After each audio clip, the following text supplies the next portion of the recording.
təklif bu canlı sağlam, süfrələriniz ruzi bərəkətli olsun. Bəs gəlin görək, bu Novruz çərşənbələrinin adət-ənənələri hansılar?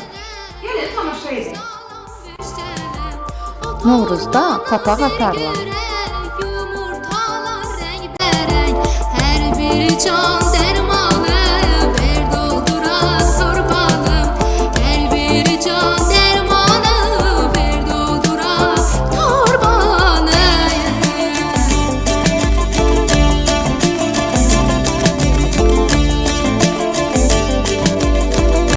Ürəyində niyyət tutub qulaq falına çıxarlar. Yaza bax bu əriyə uzaq. Qızlar qızıl üzüklə fala baxar. Ot bitir, yemlik bitir, keçəl başa tük bitir. Ot bitir, yemlik bitir, keçəl başa tük bitir. Qızlar novruz şirniyyatları bişirər. Şəkər bura və ziyarət.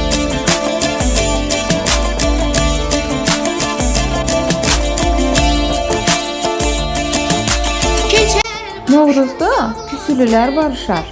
Verək bağlansın, məclis quraq oynasın, çırtdıq vuraq oynasın. Əl şala qalqışlayaq bu məclisi alqışlayaq bu məclisi başlayaq.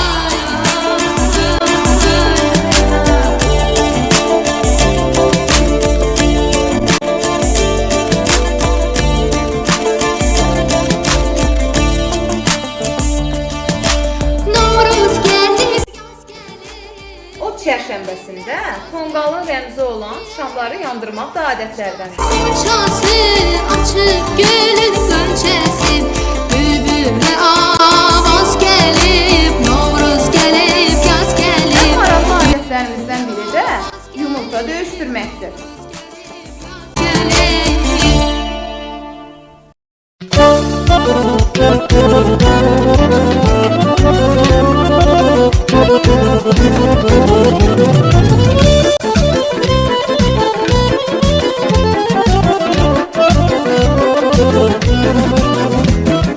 Dağ başında kuzu var, ahu kimi gözü var. Dağ başında kuzu var, ahu kimi gözü var. Kız olanı severse kimi ona sözü var. Kız olanı severse kimi ona sözü var. Feridem ay Feridem, güzel kızsan Feridem.